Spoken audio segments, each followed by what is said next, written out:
Good afternoon students, मैं नीता शर्मा आज आपको कक्षा छठी हिंदी द्वितीय यानी हिंदी सेकंड में पाठ 29 अनुच्छेद लेखन करा रही हूँ। राइटिंग सेक्शन में अपना अनुच्छेद लेखन है जिसको हम इंग्लिश में बोलते हैं पैराग्राफ राइटिंग। तो पैराग्राफ राइटिंग में सबसे इम्पोर्टेंट बात ये होती है कि हमें कोई भी एक विषय दे दिया जाता है, कोई भी एक सब्जेक्ट दे दिया जाता है या कुछ भी एक थीम दे दी जाती है जिसपे कि हमें अनुच्छेद लिखना होता है यानी पैराग्राफ लिखना होता है। पैराग्राफ यानी अनुच्छेद लेखन को शॉर्ट शब्दों में लिखा जाता है।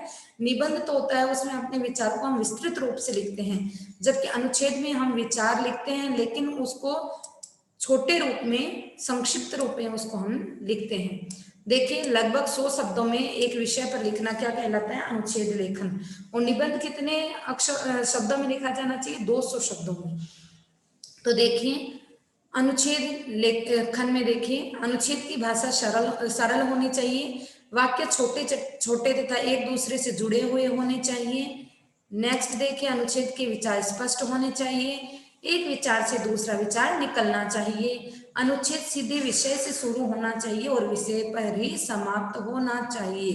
कुछ महत्वपूर्ण अनुच्छेद हमें दे रखे हैं, हम उनका अध्ययन करते हैं। सर्वप्रथम देखिए, वृक्षारोपण। वृक्ष देता है, ये देते ही देते हैं। कोई वृक्ष फल देता है, कोई फूल देता है, कोई औषधि बनाने वाली पत्तियां देता है, तो कोई अपनी छाल से हमें स्वस्थ रखता है। अब अपने को वृक्षारोपण दिया है यानी वृक्षों को ज्यादा से ज्यादा लगाना। तो वृक्षारोपण का लिखने से पहले हमें ये बताना है कि वृक्ष क्या है, इनका हमारे जीवन में क्या महत्व है। पहले ये बताओगे तभी तो वृक्षारोपण का महत्व समझ में आएगा ना। तो नीम के पत्ते हमारा खून साफ करते हैं तथा दांत और मसूड़े साफ रखते हैं। लकड़ी और छाया देना तो लगभग सभी वृक्षों का धर्म है। इसके बदले हम वृक्षों को क्या देते हैं? कुछ नहीं, अपने आप उग जाते हैं ये हमारे आंगन में। ऐसे देवताओं को प्रणाम। दुर्भाग्य से आज वृक्ष कटते कटते बहुत कम हो चुके हैं, हमें इन्हें फिर से लगाना होगा। बचे हुए वृक्षों को बचाना होगा और नए वृक्षों का आरोपण करना होगा। वृक्ष पुत्र तो नहीं है किंतु किसी सुपुत्र से कम भी नहीं है। अब यहाँ पर कितनी ज्ञानवर्धक बात हमें समझाई गई है कि वृक्ष होते हैं वो हमारे पुत्र तो नहीं होते, लेकिन ये पुत्र सुपुत्र से कम भी नहीं होते। ये हमें प्राणदायिनी ऑक्सीजन देते हैं, साथ साथ में हमें फल फूल सब्जियां और छाया देते हैं और विभिन्न प्रकार की औषधियों में भी हमारे काम आते हैं।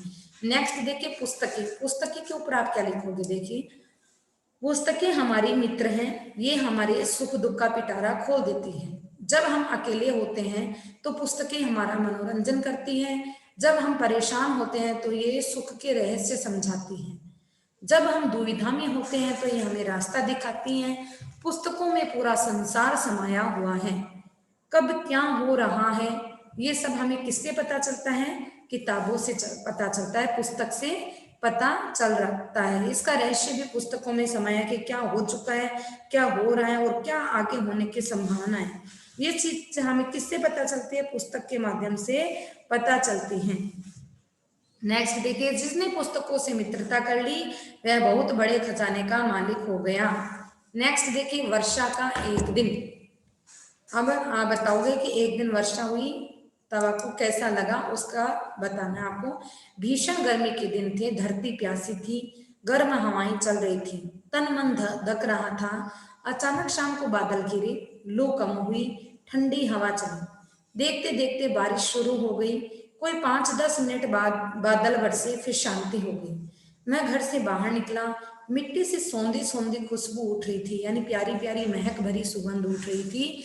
अभी धरती शांत नहीं हुई थी, उसकी भभक निकल रही थी। कोई आधा घंटा बीता होगा कि झमाझम वर्षा शुरू हो गई। काले काले बादल, बल्कि कजरारे बादल। मैं आंगन में खुले सिर घूम रहा था, एक ही झोंके में भीग गया। मैंने कपड़े उतार डाले, फिर तो भगवान इंद्र जमकर बरसे। मेरे तन मन की तपन शांत हो गई। अब तो मेरी छोटी बहन भी नहाने आ पहुंची। माँ ने पहले सूखते हुए कपड़े और पापड़ बड़ियां संभाली, फिर चूल्हे पर पकौड़े तलने की तैयारी करने लगी। काश ऐसा दिन बार बार आता। यानी आपके जीवन की कोई अगर घटना भी घटित हुई हो तो आपको शॉर्ट रूप में पैराग्राफ के माध्यम से आप लिख सकते हैं। नेक्स्ट देखिए गुरु का महत्व है। ये अनुच्छेद हम अपने पहले भी कर चुके हैं, फिर अपन करते हैं। देखिए आप क्या बताएंगे इसमें। बच्चा अबोध होता है, वह संसार को अपनी आंखों से देखता है। उसे कुछ बातें समझ में आ जाती है और कुछ बिल्कुल समझ नहीं आती। तो यह सब बातों का रहस्य जानना चाहता है। वो क्या करना चाहता है, इन सब बातों का रहस्य जानना चाहता है। सबसे पहले माँ ही गुरु का काम करती है। वह अपने बच्चे को अच्छे और बुरे का ज्ञान कराती है। वही बच्चे का दुनिया की सारी चीजों से परिचय करवाती है। माँ आदि गुरु है, यानी हमारी जो प्रारंभिक शिक्षा होती है वो हमारी कौन करती है, हमारी माँ करती है। फिर घर के समझदार सदस्य गुरु का काम करते हैं। 5-6 साल बाद जब बच्चा विद्यालय पहुंचता है तो वह अपने गुरुजनों से मिलता है। वे गुरु उसकी एक एक जिज्ञासा को शांत करते हैं। सच्चे गुरु अपने शिष्य की शक्ति को जांचते हैं, उनके भीतर छिपे गुणों को उभारते हैं, प्रेरित करते हैं। एक दिन वे उसे सोने के समान आकर्षक बना देते हैं। तब गुरु भगवान से भी बढ़कर प्रतीत होता है। गुरु के प्रति आदर रखना हर मनुष्य का धर्म है। इस तरीके से आप इसके अंदर कोई दोहा भी लिख सकते हो। गुरु से संबंधित बहुत सारे दोहे हैं, तो आप ये भी लिख सकते हो। गुरु गोविंद दोम खड़े काके लागू पाए, बलिहारी गुरु आपने गोविंद दियो बताएं। तो इस तरीके से गुरु के महत्व के ऊपर आप इसमें दोहा भी लिख सकते हो। मित्रता, संसार में अनेक मानव है, हमारा संबंध अनेक मानवों से होता है। कुछ संबंध अपने आप बनते हैं, उन्हें चुना नहीं जाता। जैसे माता पिता ईश्वर की कृपा से मिलते हैं। अब हमने धरती पे पैदा होने के बाद में चुना थोड़ी ना था कि ये हमारे माता ये पिता है। ये हमें किसने दिए, ये हमें ईश्वर की कृपा से ही प्राप्त होते हैं। परंतु मित्र एक ऐसी चीज होती है जिसको हम स्वयं चुनते हैं। समझदार लोग कहते हैं कि सच्ची मित्रता भी ईश्वर की कृपा से ही मिलती है। ऐसे कहते हैं कि अच्छा मित्र होना भी एक ईश्वर की कृपा ही होती है। अभागे वे होते हैं जिन्हें सच्चे मित्र नहीं मिलते। कौन व्यक्ति अभागे होते हैं, जिनको कि सच्चे मित्र नहीं मिलते। वास्तव में मित्रता एक वरदान है। मित्रता का अर्थ है आपसी खिंचाव, एक दूसरे से गहरा प्रेम रखना, एक दूसरे के लिए कुछ भी करने को तैयार रहना, अपने सुख दुख को कहना, सुख में किसी मनचाहे साथी के साथ रहना, दुख में किसी अपने का सहयोग लेना। मित्रता केवल साथ लेना नहीं सिखाती, वह बिना किसी स्वार्थ के मित्र का साथ निभाना भी सिखाती है। सच्चा मित्र होना देवता हो जाना है। सच्चा मित्र पाना एक देवता को पाने के समान होता है। मेरी प्यारी माँ, मेरी प्यारी माँ मुझे संसार में सबसे अत्यंत प्रिय है, या मेरी माँ मुझे संसार में सबसे अधिक प्रिय है। वे मुझे बहुत प्यार करती हैं। मैं सुबह उठती हूँ तो वे मुझे छाती से लगा लेती हैं, मुझे प्यार से सहलाती हैं और नहाने धोने के लिए तैयार करती हैं। उनके स्नेह भरे वचन सुनकर मैं प्रसन्न हो उठती हूँ। वे मुझे सुबह सुबह विद्यालय जाने के लिए तैयार करती हैं, मुझे नाश्ता देकर स्कूल बस तक छोड़ आती हैं।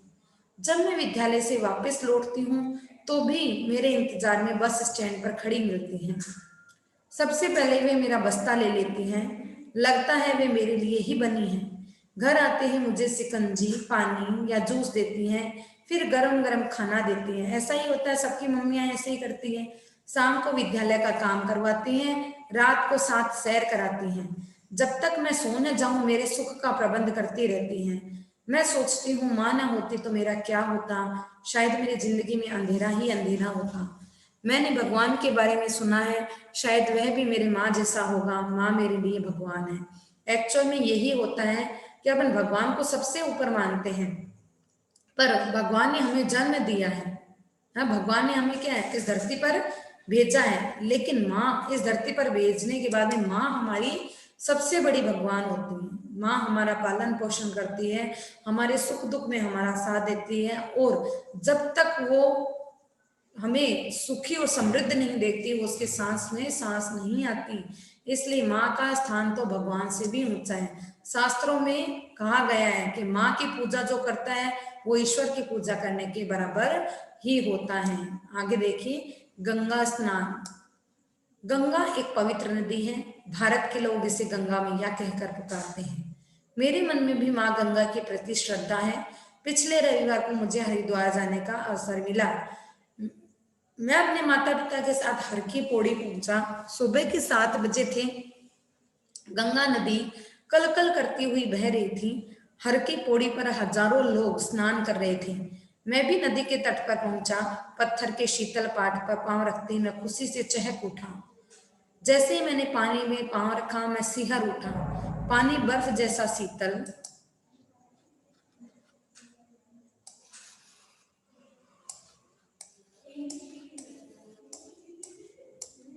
था। लोग एक दूसरे पर पानी उछाल कर किलोले कर रहे थे। मैं डर रहा था। तभी मेरे पिताजी ने मुझे पानी में खींच लिया। नीचे सीढ़ियां थी, लेकिन फिर भी मैं ठंड के मारे पिताजी से लिपट गया। थोड़ी ही देर में मेरा डर दूर हुआ। अब आनंद आने लगा। मैंने अनेक डुबकियां लगाई। मैं भी पानी उछालने लगा। मुझे वह स्नान सुख भुलाए नहीं भूलता। अब इसके बारे में देखिए, कुछ से एक हैं जो आपको अपने अपने आप ही लिखने हैं। देखिए, फिर भी हम उनका अभ्यास करते हैं। मेरा प्रिय खिलाड़ी। सबसे पहले आप बताओगे कि आपका प्रिय खिलाड़ी कौन है। फिर आप बताओगे कि वो किस खेल मतलब किस खेल में खेलता है। फिर आप उसके रिकॉर्ड्स बताओगे कि उसने इस फाइनल में ये सेंचुरी मारी ये। फिर आप उसका व्यवहार बताओगे कि न सिर्फ खेल जगत में बल्कि उनका व्यवहार भी बहुत अच्छा है। वे आपको प्रिय क्यों लगते हैं? क्योंकि वे गरीबों की सहायता करते हैं। उनका बोलने का तरीका बहुत अच्छा है। न केवल वो एक खिलाड़ी है बच्ची, बल्कि अच्छे एक इंसान भी है, और साथ साथ में भी वह एक अच्छे गायकार भी हैं। मेरी शुभकामनाएं कि वे जीवन में हमेशा आगे बढ़ते रहें। इस तरीके से आपको लिखना है। मेरा विद्यालय, विद्यालय का नाम लिखना है। विद्यालय का भवन बहुत बड़ा है, उसके बारे में लिखना है। फिर अपने प्राचार्य कौन है, उनका नाम लिखना है। फिर आपके अध्यापकों के बारे में, अब सबका नाम नहीं लिखना अध्यापकों का, आपको इतना ही बताना हमारे अध्यापक है वो बहुत ही सरल है, अनुशासन प्रिय है। यहाँ पर अध्यापक है वो अच्छी शिक्षाएं देते हैं। फिर आपको सुविधा बताने कि विद्यालय में क्या क्या सुविधाएं हैं, और विद्यालय के बारे में बताना है कि हर साल यहाँ पर मेरिट में बच्चे आते हैं, है ना। और सफल विद्यालय, यह एक विद्यालय सफल विद्यालय है। मुझे गर्व है कि मैं इस विद्यालय में पढ़ती हूँ।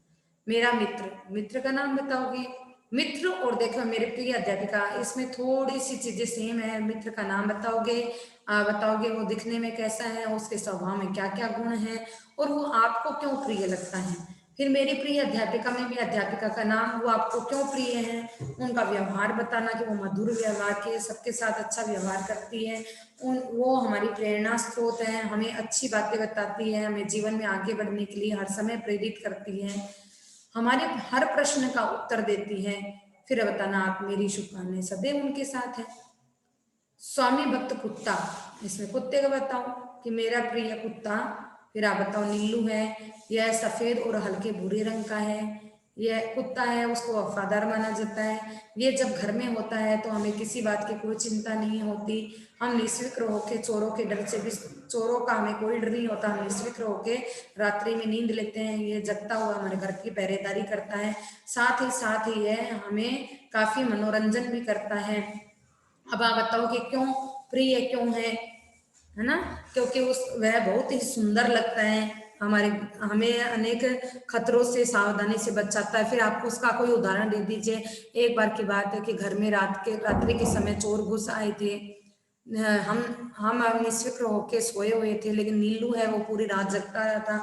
जब उसे कुछ सुरसराहट की आवाज सुनाई दी तो वह सोफे के नीचे छुप कर बैठ गया, और जैसे ही उसने देखा कि कोई घर के अंदर घुस रहा है, उसने फटाक से उस पर आवने देखा उसके ऊपर वार कर दिया और उसे पूरी तरीके से घायल कर दिया। इतने में हम सबकी नींद खुल गई और हमने पुलिस में बुला के उस चोर को पुलिस के हवाले कर दिया। उस दिन से तो मुझे नीलू बड़ा ही प्यारा लगने लग गया। बस इस तरीके से आपको बताना है। मेरा प्रिय खेल, आप खेल बता दो किस लिए अच्छा लगता है। बस मान लो बैडमिंटन है, ये इंडोर खेल है, इसमें एक साथी की भी जरूरत पड़ती है। 1 घंटे में, यह 1 घंटे के अंदर भी इसमें संपूर्ण व्यायाम हो जाता है। और खेलने की सुविधा बता दीजिए। आनंद और स्वास्थ्य, इससे हमें आनंद मिलता है, स्वास्थ्य के लिए किस प्रकार लाभदायक है।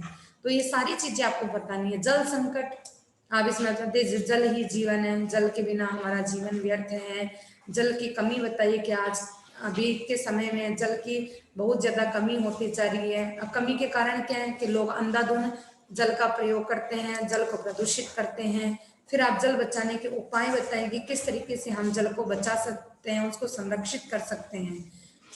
नदियों को साफ रखना, कि नदियों को किस प्रकार साफ करना चाहिए। फिर आप बताइए पानी को व्यर्थ बहने से रोकना चाहिए। तो इस प्रकार आपके जल संकट का ये आप लिख सकते हो। तो ये आपके राइटिंग सेक्शन में अनुच्छेद यहीं पर कंप्लीट होता है। धन्यवाद।